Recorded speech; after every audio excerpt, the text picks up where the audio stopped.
सभी सनातनी भाइयों के लिए जय श्री राम। दोस्तों, महाकुंभ का महान पर्व इस समय आप इस जनवरी में लगने वाला है। दोस्तों, इस वीडियो में हम बात करने वाले हैं कि यदि आप कुंभ के लिए स्नान करने के लिए जा रहे हैं तो शाही स्नान कब है और आपके लिए वहां पर जाकर क्या सावधानियां बरतनी हैं। तो दोस्तों, महाकुंभ का पर्व दोस्तों 12 साल में आयोजित किया जा रहा है कुंभ में, और यह जो कुंभ का लग रहा है वो अलग से बहुत महत्वपूर्ण है, क्योंकि ऐसा कुंभ दोस्तों कहा जा रहा है कि 100 सालों में आ रहा है। दोस्तों, हम आपके लिए बता देने वाले हैं कि ये लगभग 45 दिन चलने वाला महाकुंभ दोस्तों आप कभी भी जा सकते हैं। ऐसा नहीं है कि आप पहले जाएंगे तो अधिक पुण्य मिलेगा, बाद में जाएंगे तो कम पुण्य मिलेगा। दोस्तों, हमने जिस लिए ये वीडियो बनाना चाहा है हम उस पर बात करते हैं। सबसे पहले जब आप कुंभ पर वहां पर जाएंगे, स्नान करेंगे, तो आपके लिए क्या क्या सावधानी बरतनी है। आप वहां पर फुल व्यवस्था होगी आपके लिए, संपूर्ण समाज के लिए, हिंदू धर्म के लिए और सभी धर्मों के सभी व्यवस्था वहां पर पर्याप्त रूप से होने वाली है। दोस्तों, तो आप सभी भक्तिमय वातावरण वहां पर आपके लिए प्राप्त होने वाला है। तो ऐसे वातावरण में जब आप जाइएगा तो आप किसी भी की साधना में विघ्न बिल्कुल भी न डालिएगा और वहां पर साफ सफाई का बिल्कुल ख्याल रखिएगा। शासन प्रशासन द्वारा जो व्यवस्थाएं आपको दी जाएं उसे स्वीकार कर लीजिएगा, कहीं पर अति संयुक्ति मत कीजिएगा आप, ठीक है। जैसे कि आपके लिए हम छोटी छोटी बातें आपके लिए बता रहे हैं महाकुंभ में क्या क्या सावधानी बरतनी है।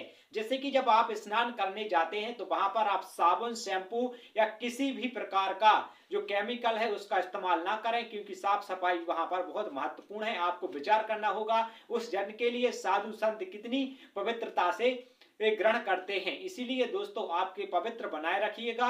वहां पर किसी भी का प्रयोग करना अलाउ भी नहीं रहेगा और आपको करना भी नहीं है, ठीक है। जैसे कि आप चाय नाश्ता करते हैं या कुछ खाते हैं तो आपको विचार करना है कि वहां पर आपको डस्टबिन मिलेगा, तो डस्टबिन में वहां को कचरा को आपको डस्टबिन में ही डालना है। यदि डस्टबिन उपलब्ध नहीं हो पाता है तो आप अपने बैग में एक छोटी सी पॉलीथीन रख सकते हैं, जो कि बैग मटेरियल, कागज मटेरियल की बनी होनी चाहिए। उसमें आप डाल सकते हैं जो कचरा और अपने बैग के एक कोने में रख लीजिएगा। जब आप वहां से आइएगा तो घरे उसे छोड़ दीजिएगा। मतलब आप जब प्रयागराज जा रहे हैं, महाकुंभ में आप जब जा रहे हैं तो आपको ये सावधानी बरतनी है, क्योंकि आप वहां पर गंदगी फैलाकर नहीं आएंगे, ठीक है।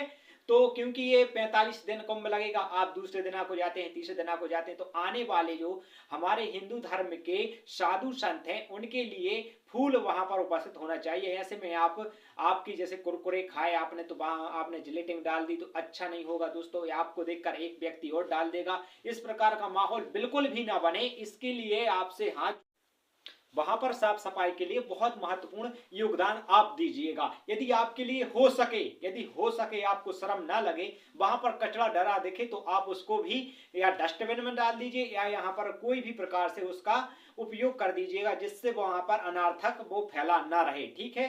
तो जो आपको लिए शासन द्वारा सुविधाएं दी जाएं उसका पालन कीजिएगा, क्योंकि दोस्तों वहां पर शक्ति भी बहुत बढ़ती जाएगी, आप देख लेना।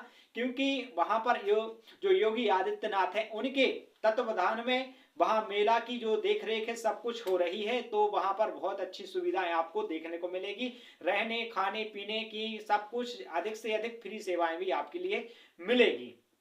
अब हम बात करते हैं धर्म के प्रति। दोस्तों, धर्म के प्रति आपके लिए इसमें 3 शाही स्नान बताए गए हैं। 3 शाही स्नान दोस्तों, सबसे पहले 14 जनवरी को पहला शाही स्नान होगा। आप लिख लीजिए, नोट कर लीजिएगा। शाही स्नान 14 जनवरी को होगा, दूसरा शाही 29 को होगा और तीसरा होगा 3 फरवरी को। इसके अलावा लास्ट का जो कुंभ का स्नान होगा वो महाशिवरात्रि के पर्व पर होगा। तो आप महाशिवरात्रि के पर्व पर भी आप चाहे प्रथम दिन जाएं या महाशिवरात्रि के पर्व पर जाएं या बीच में जाएं, ऐसा नहीं है कि आप इसी दिन स्नान करेंगे तो अधिक पुण्य मिलेगा। आप किसी कारणवश से उस दिन, जिस दिन की आप घर से मनसा बनाकर निकलते हैं, स्नान नहीं कर पाते ट्रैफिक की वजह से या रेलगाड़ी की वजह से, कुछ की वजह से, तो आप बिल्कुल भी मन में संकोच ना पालिएगा। आपके लिए बराबर पुण्य वहां पर मिलने वाला है। दोस्तों, ये हमारे पौराणिक कथाओं के अनुसार बहुत ही पवित्र स्नान माना जाता है ये, क्योंकि आप देख सकते हैं 12 वर्षों में ही आयोजित किया जा रहा है। और इसके अलावा जो संयोग जुड़ रहा है वो 100 वर्षों में संयोग जुड़ रहा है।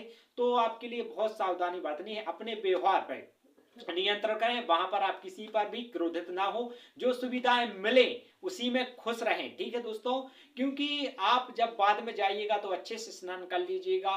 फिर जैसे कि 1 साल बाद जाइएगा कि कुंभ के बाद जब भी जाइएगा अच्छे से स्नान कर लीजिएगा, कोई दिक्कत नहीं है। लेकिन आपके लिए कुंभ में जो सुविधाएं मिले उसका अच्छे से इस्तेमाल कीजिएगा। इसी के साथ जय श्री राम, जय गंगा मैया की। धन्यवाद।